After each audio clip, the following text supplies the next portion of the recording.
குறை ஏற்படுது. அதே போல ஸ்பீச் கிளாரிட்டின்னு சொல்லுவாங்க, பேசுவதை தெளிவாக எடுத்து சொல்றது. பேசுவதற்கு முன்பு சிந்தனையோட பேசுறது. என்னத்துக்காக போன போட்டோம், அந்த மெசேஜ் தான் மனசுல இருக்கணும். பேச்சுக்கல்ல ஒவ்வொருத்தருக்கும் ஒவ்வொரு விதமான செயல் இருக்கும். மெசேஜ் தான் மண்டையில இருக்கணுமே தவிர என்ன பேசுறன்ற பேச்சுக்கல்ல கவனம் இருக்கக்கூடாது. என்ன மெசேஜ் கொடுக்கணும், என்ன டைரக்ஷன் பண்றோம், அந்த டைரக்ஷன் தான் மனசுல இருக்கணும். இது ஒரு செய்தி. அடுத்தது சொல்றதை தெளிவாக எடுத்து சொல்றது. இப்படி இரண்டு தன்மைகளோடு இருக்கணும். இதை கூடுதலாக சொல்றதா இருந்தா நம்முடைய மார்க்கம் இருக்கு பாருங்க. இந்த நிர்வாகத்துறை சம்பந்தமாக நம்ம பேசுறதுலாம் ஏதோ ஆபீஸ் அட்மினிஸ்ட்ரேஷன்ல உள்ள விஷயங்களை பேசல. நம்முடைய மார்க்கம், குறிப்பாக நபிகள் பெருமானார் ஸல்லல்லாஹு அலைஹி வஸல்லம் அவர்கள் நமக்கு கற்றுக் கொடுத்திருக்கக்கூடிய நிர்வாக முறை இருக்கு பாருங்க. இன்னைக்கு உலகத்தில் இருக்கக்கூடிய பெரிய பெரிய அட்மினிஸ்ட்ரேஷன்ல அந்த முறையை தான் கடைபிடிக்கிறோம். தெளிவாக எடுத்து சொல்வது, சிந்தனையோடு பேசுவது எல்லாம் நீங்க திருக்குறான்ல எடுத்து பார்க்கலாம். ரசூல் ஸல்லல்லாஹு அலைஹி வஸல்லமுடைய போதனைகள் எடுத்து பார்க்கலாம். ஒரு அடிய ஒருத்தன் பேசுறான், சிந்தனை இல்லாம பேசிடுறான். அவன் பேசியதனுடைய விளைவு நரகத்தில் கிழக்குக்கும் இரண்டு கிழக்குக்கும் மேற்குக்கும் இடைப்பட்ட தூரத்தில் அவன் நரகத்தில் விசில் எடுக்கப்படுறான். பேச்சுக்களினால் ஏற்படக்கூடிய விளைவு.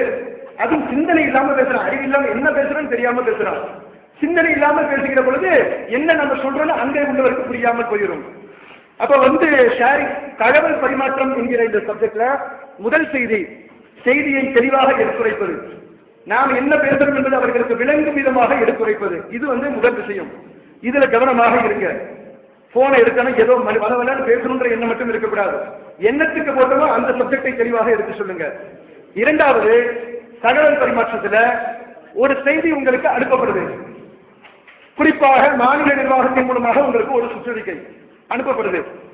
இந்த புது நிர்வாகம் அமைந்ததிலிருந்து எடுத்துக்கொள்வோம். எத்தனையோ சுற்றறிக்கை உங்களுக்கு அனுப்பப்பட்டிருக்கு. இங்க வந்திருக்கக்கூடியவங்க எல்லாரும் மாவட்ட நிர்வாகி தான். ஆனா நாங்க எப்படி கம்யூனிகேட் தொடர்பு கொள்வோம்? ஒரு தஞ்சை வழக்குன்னு சொன்னா தஞ்சை வழக்குல மாவட்ட தலைவருக்கு இந்த கடிதம் அனுப்பப்படும். மாநிலத்தோட செய்தி இது ஒட்டுமொத்த தமிழகம் முழுவதுமாக கடைபிடிப்பதற்கு ஒவ்வொரு மாவட்டங்களுக்கும் அனுப்பப்படக்கூடிய செய்தி. எவ்வளவு கவனத்தோடு அந்த செய்தி நீங்க பெறணும். மாநிலத்திலிருந்து அனுப்பப்பட்டது என்று சொன்னவுடன் உள்ள செய்தி என்ன, இது உங்களுக்கு மட்டும் அனுப்பப்பட்ட செய்தியா, ஒரு குறிப்பிட்ட தலைவருக்கு சொல்லப்பட்ட செய்தியா, மாவட்ட நிர்வாகிகள் யார் யார் இருக்கிறீர்களோ அனைவருக்கும் சொல்லப்பட்ட செய்தி.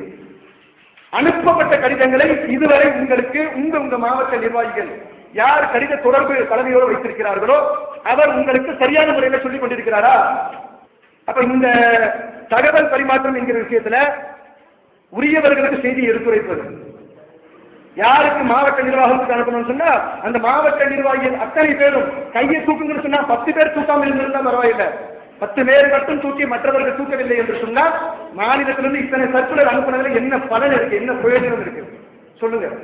எவ்வளவு செய்திகளை நாங்கள் உங்களோட ஷேர் பண்ணிட்டு இருக்கோம், எவ்வளவு முக்கியமான அறிவிப்புகள், முக்கியமான முடிவுகள் எடுக்கப்பட்டு தலைமையில முழு நேர அலுவலர் இருக்கக்கூடிய நாங்க ஒவ்வொரு செய்திகளை உங்களோட எதை ஷேர் பண்ணணுமோ அதை நாங்கள் உங்களுக்கு அனுப்பும் போது இதுல நீங்க இவ்வளவு கவனமற்று இருப்பதினால் என்னென்ன விளைவு ஏற்படுது தெரியுமா? இந்த வரைக்கும் மாவட்ட நிர்வாகி, நம்ம ஜமாத்துடைய ஒரு மாவட்ட நிர்வாகி, ஒரு கிளை நிர்வாகிக்கு அந்த விஷயம் தெரியலன்னா கூட பரவாயில்ல, மாவட்ட நிர்வாகி போன் அடிப்பார். யாருக்கு? நம்ம செய்யுது இப்ராஹிம் போன் அடிச்சு ஹலோ அஸ்ஸலாமு அலைக்கும், அப்ப வெள்ளிக்கிழமை கரெக்டா 12 அவர்களுக்கு சும்மா ஞாபகம், தாய் வந்துட்டாரா வரலையா, யாரை போட்டிருக்காங்க, இந்த சிந்தனையெல்லாம் எப்போ வரும்னு கேட்டா 12 மணிக்கு மேலதான் நம்ம பிள்ளைகளுக்கு வரும். அந்த நேரத்தில் யாரை நிம்மதி இல்லாம ஆக்குறது? இவருக்கு போன் அடிக்கிறது. போன் அடிச்சு ஹலோ அஸ்ஸலாமு அலைக்கும் செய்யுது இப்ராஹிம், அவர் போனே எடுக்க மாட்டார், சும்மா எடுக்க மாட்டார். அப்படியே எடுத்தாலும் என்ன கேட்க போறீங்க? ஜும்மாக்கு எனக்கு யாரை போட்டிருக்கீங்க? அவர் ஜும்மா பொறுப்பாளரா? அவர் ஜும்மா பொறுப்பாளர் இல்ல. மாசி 2 மாதம் ஆகுது. 2 மாத காலம் இந்த தலைமை இந்த ஜமாஅத்தினுடைய ஜும்மாவிற்கு யார் பொறுப்பாளர் என்று உங்களுக்கு தெரிவிக்கப்பட்ட பிறகும் கூட அஸ்ரஃபின் ஃபிர்தௌஸி ஜும்மா பொறுப்பாளர் என்று தெரியாதவர்கள் எத்தனையோ பேர் மாவட்ட நிர்வாகிகளாக இருக்கிறாங்க. நாங்க இந்த மாவட்ட துணை செயலாளர் பேசுறோம். சந்தோஷம். என்னப்பா செய்தி போன் அடிச்சு எடுக்க மாட்டாரு, எதுக்கு நீங்க ஒரு போன் அடிச்சீங்க? நான் சும்மா கடைசி நேரம் வரைக்கும் போன் எடுத்துருவேன். அவருக்கு போன் அடிச்சுட்டு அடுத்து எனக்கு அடிக்கிறது. எதுக்கு அடிக்கிறாங்க? நீங்க தாயை பொறுப்பாளர்ல, உங்களுக்கு தெரியுன்றதுதான் அடிக்கிறோம். என்ன விஷயம்? செய்தி போன் கூட எடுக்க மாட்டாரு, அவருக்கே நீங்க போன் பண்ணீங்க. ஜும்மாவுக்கு யாரு தாயும் தெரியல, இது வரைக்கும் எனக்கு மெசேஜ் வரல.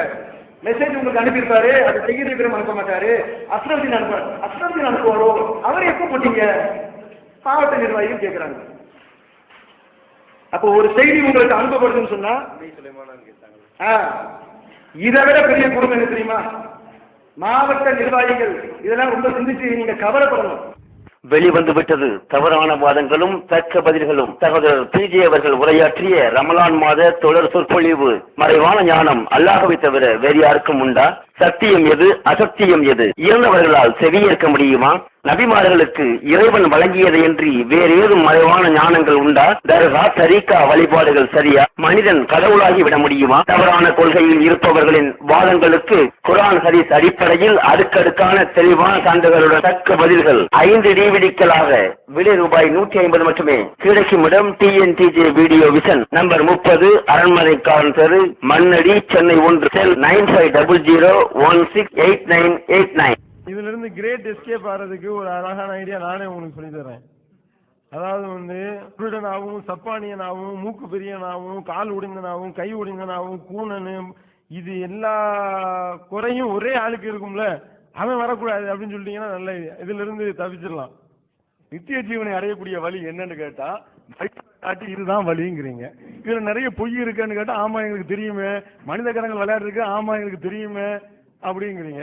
அடுக்கடுக்கான கேள்வி கணைகளுக்கு அமைதி காத்த பாதிரியார்கள், படிக்க முடியாத பைபிள் வசனங்கள், கிறிஸ்தவர்களை திணற வைத்த விவாதம் ஒரு டிவிடியாக விலை ரூபாய் 30 மட்டுமே. கொரியர் செலவு தனி.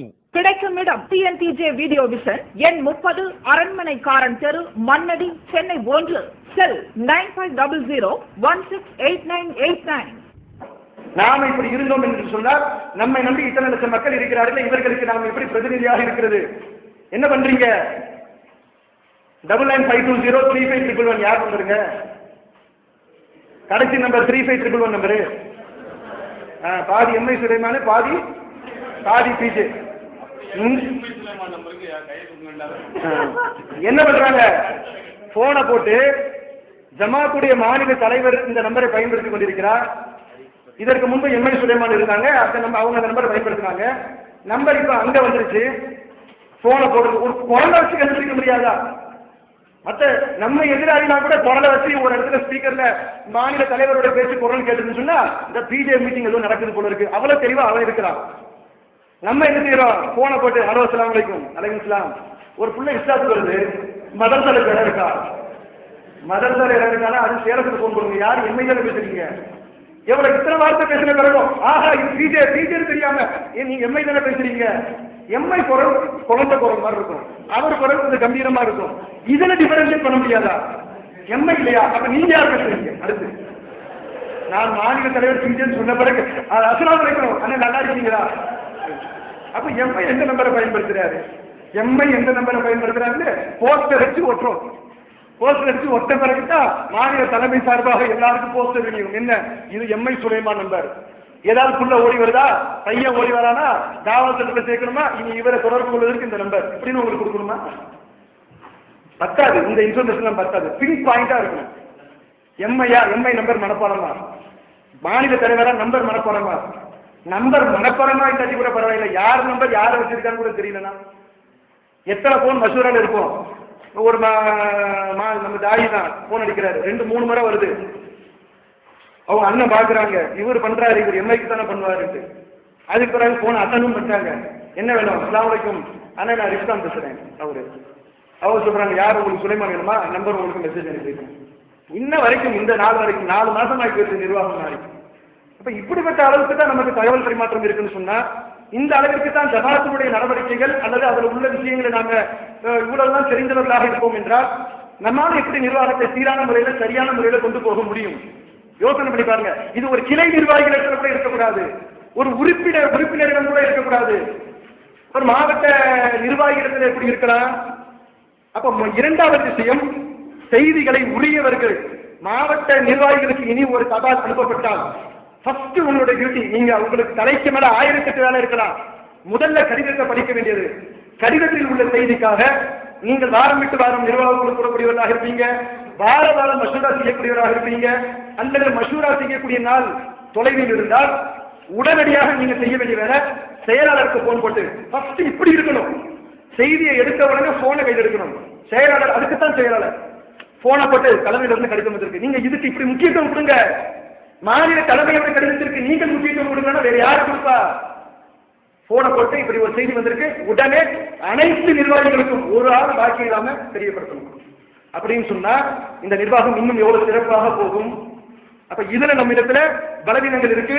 இதனால் ஏற்படக்கூடிய விளைவுகள் என்ன இருக்கு ஆகுதுன்னு சொன்னா, இந்த கம்யூனிகேஷன் கேப், தகவல் தொடர்பில் ஏற்படக்கூடிய குறைபாடு உங்களை எங்க கொண்டு போய் தந்ததுன்னா உங்களுக்குள்ள சண்டையை ஏற்படுத்துது. பல மாவட்டங்களில் பஞ்சாயத்து வரது என்ன காரணம்னு கேட்டா, எங்களுக்கு சரியா தகவல் வரல, ஒண்ணும் சொல்ல மாட்டாரு, தலைவர் மட்டும் மாநிலத்தில் பேசிக்கிறாரு, எங்களுக்கு நாட்டு நடப்பு ஜமாத் நடப்பு ஒண்ணு தெரியல என்று உங்களுக்குள்ள கசப்பு ஏற்படுவதற்கு, உங்களுக்கு மத்தியில பிரச்சனைகள் உண்டாவதற்கு தகவல் பரிமாற்றத்தில் ஏற்படக்கூடிய குறைபாடுதான் மிக மிக முக்கிய காரணமாக இருக்கு. உடச்சு எறியுங்க இன்ஷா அல்லாஹ். எரியுமா? வாய்ப்பு கொடுக்காதீங்க. ஒரு செய்தி வந்தாலும், சின்ன செய்தி வந்தாலும் சரி, உடனே சம்பந்தப்பட்டதற்கு தெரியப்படுத்துவது, அதான் உங்களோட முதல் வேலை. செயல்படுத்துவது இரண்டாவது வேலை, தெரியப்படுத்துறது முதல் வேலை என்பதை புரிஞ்சுக்கங்க. அதே போல மூன்றாவது கடைபிடிக்க வேண்டிய விஷயம், இது நம்ம ஆளுங்கிட்ட நிறைய பேருக்கு இருக்கக்கூடிய ஒரு நோய்.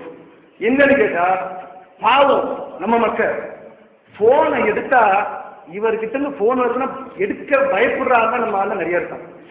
ஆஹா, இவரா போன் பண்றாரு, இப்ப எடுத்தா வைக்க மாட்டாரு, அவர் ஒரு தொழில, வியாபாரத்துல, ஒரு குடும்பத்துல, பிள்ளையோட, மனைவியோட, வெளியில டிராவலிங்ல எங்களாவது இருப்பாரு. நம்பரை பார்த்தா பயப்படுற அளவுக்கு சில நிர்வாகிகள். ஏன் எடுத்தா பேசுறதுக்கு தேவையான விஷயங்கள் நிறைய இருக்கு, அதை பேச மாட்டாங்க. ஏ டு செட் போட்டு அவனை போட்டு ஒரு அமுக்கி அவன் ஐயோ பாரு பேசிட்டு கட் பண்ணிடுவான்.